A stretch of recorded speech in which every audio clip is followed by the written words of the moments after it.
Et très bon réveil à tous. Il est 6h.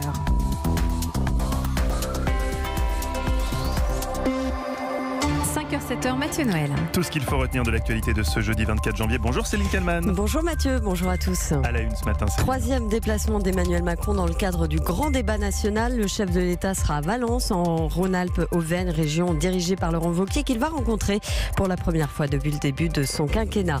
Une liste gilets jaunes aux européennes en mai prochain. Son nom, RIC, pour ralliement d'initiative citoyenne. Trop salé, voire pollué. 60 millions de consommateurs épinglent le pain que nous mangeons. Tous les détails dans ce journal. Europe 1.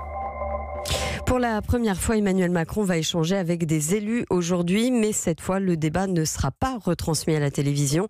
L'Élysée a souhaité que cette discussion soit mieux cadrée. Ça va donc se dérouler à Valence, dans la Drôme. D'ailleurs, le chef de l'État va s'entretenir pour la première fois depuis son élection avec Laurent Wauquiez, un tête-à-tête vers midi qui devrait durer une demi-heure.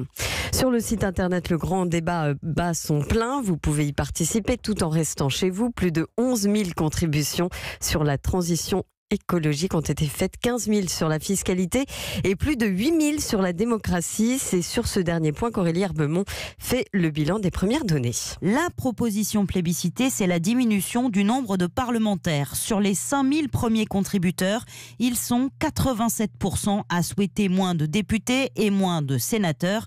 Si dans les commentaires, les maires sont loués car proches des citoyens, tous les autres élus en prennent pour leur grade.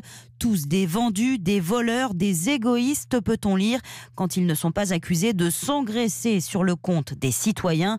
Le Sénat est particulièrement vilipendé, au point qu'il n'est pas rare de lire des contributions réclamant sa suppression. Autre enseignement, les citoyens qui s'expriment sur le site ont envie de référendum. 82% d'entre eux en veulent au niveau local, 60% au niveau national.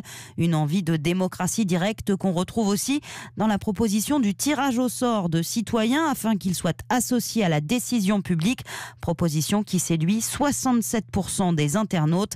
Reste à savoir dans quelle mesure le gouvernement tiendra compte de ces revendications. Aurélie Herbemont pour Europe 1.